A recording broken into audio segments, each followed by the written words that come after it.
today is Martin Luther King Day, and it also coincided with somebody writing in a question about racism.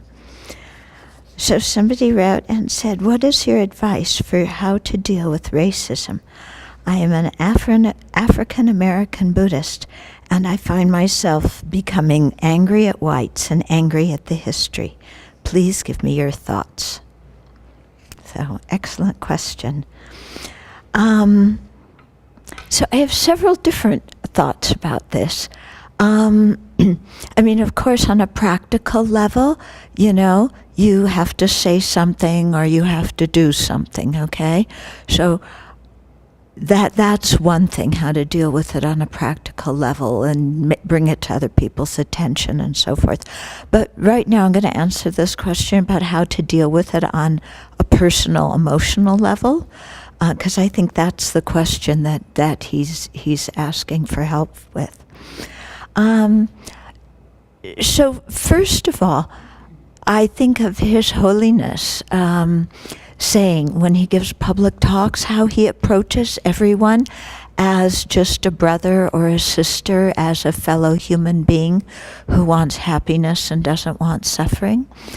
And so I find that as much as we can train our mind to see other people not as this race or that race, and to not see ourselves as this race or that race, but instead train our mind to look into people's hearts and see that on a fundamental level, we're all basically the same, wanting happiness, not wanting suffering. I think as much as we can train our minds to see other people that way, as well as to see animals and insects that way, that much more our sensitivity to prejudice and bias on a personal, hurtful, emotional level will decrease, okay, because of the change in our perspective. And I remember here at one retreat I was leading, one African-American woman who had been attending classes for quite some time was present, and she said to me afterwards, she said, "This was the first retreat where I was invisible to myself." Yeah, she said, where I didn't sit in that room and say, "I'm black and most of the other people are white or Asian or whatever." She said, I was invisible to myself, and that made a huge difference. Yeah, so I really thought about that, because it's not just that others see us in a certain way, but we adopt that and we see ourselves in a certain way. And I think what's more damaging than others seeing us that way is when we take that on and think, oh, other people are seeing me this way, or I am this, And I think this can apply to any way in which we're different. I mean, women, it happens all the time, or to Latinos, or to gays, or to whoever, that this kind of thing, we become very aware of ourselves because of having been in an environment that made a big deal out of being different.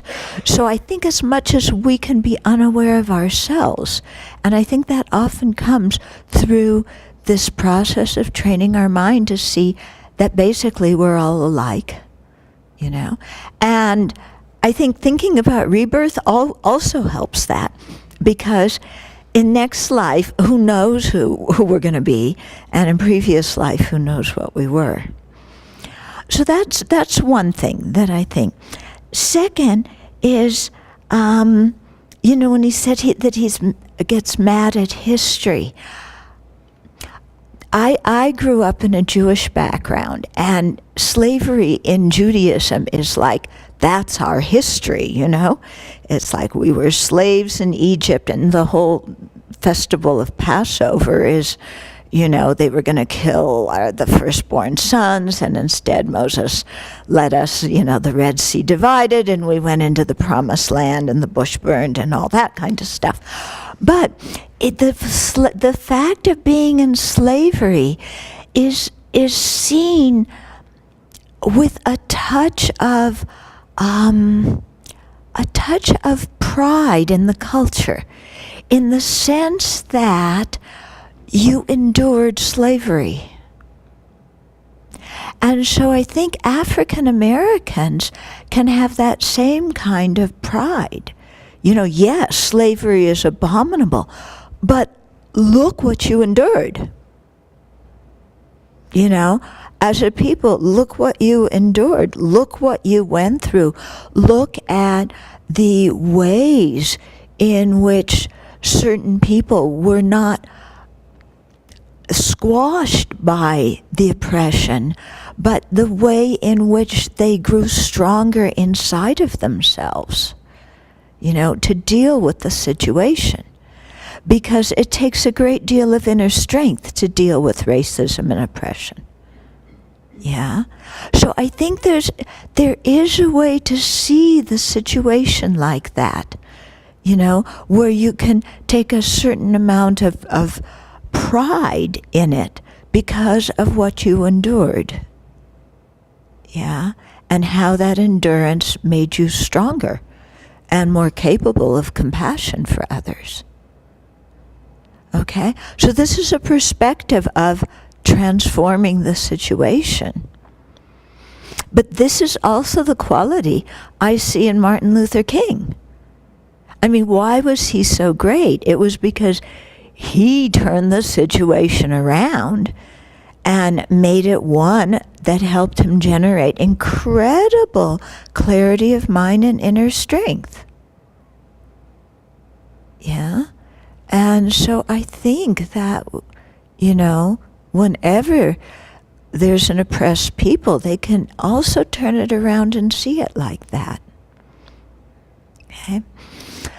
Another thing that I thought of is in situations where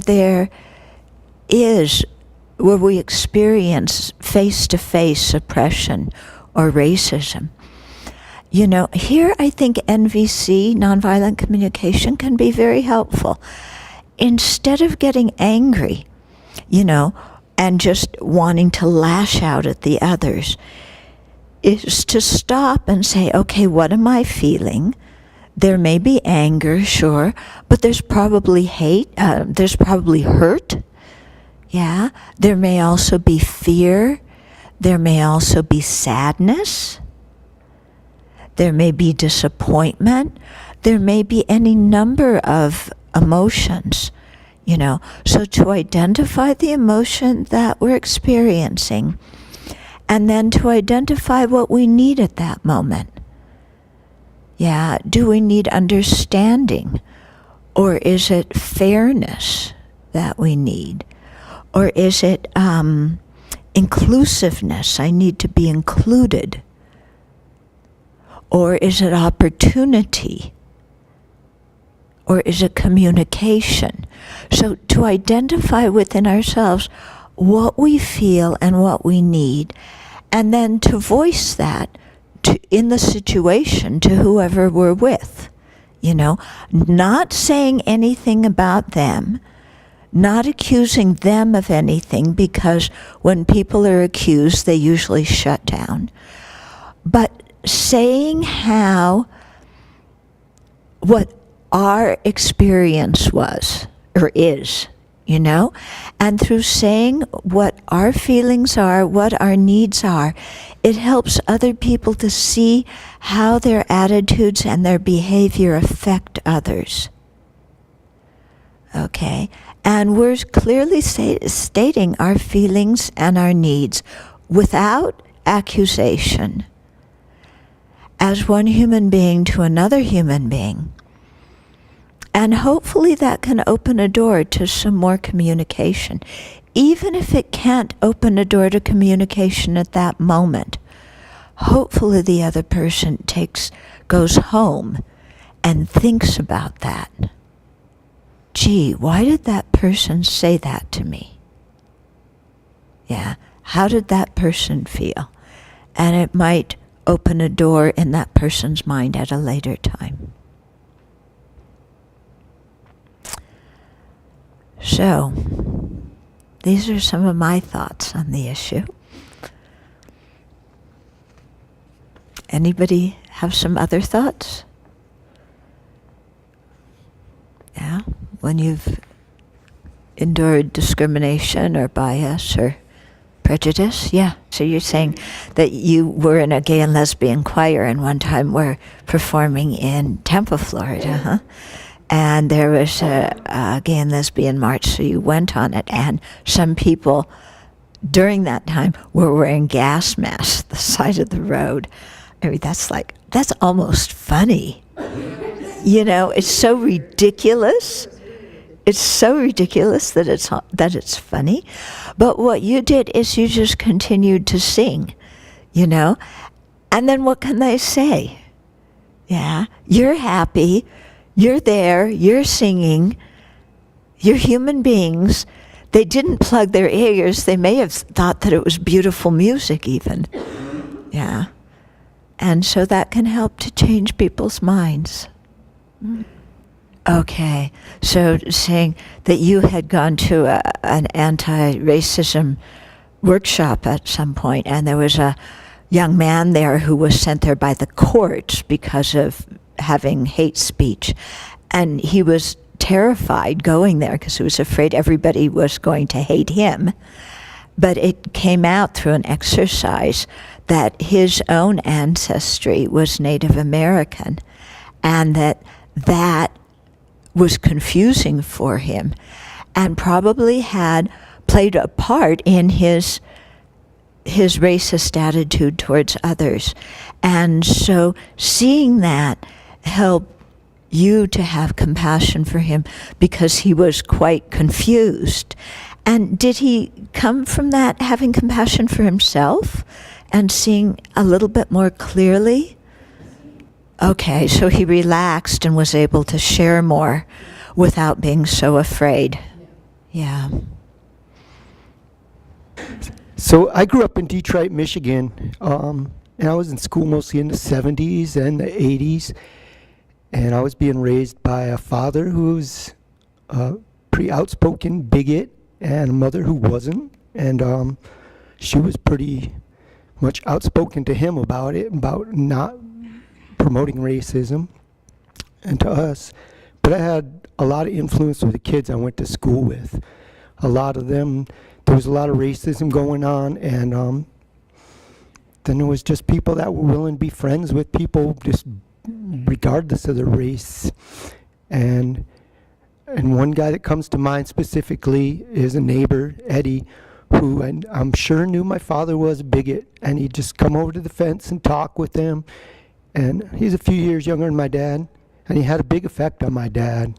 Just his kindness and, I don't know, his integrity. Just, my dad was affected by that. He couldn't, all the things that he'd been growing up believing, he had to let go of some of that. And then the whole next generation of a lot of sisters, and so some of my dad's grandkids ended up being Javanese, Palestinian, African American. And my dad loves his grandkids, and he had to really let go of all his prejudices and stuff, or at least as much as he could. And so, although I was seeing change in the generations, I saw my dad change in his lifetime, which I was really glad to see.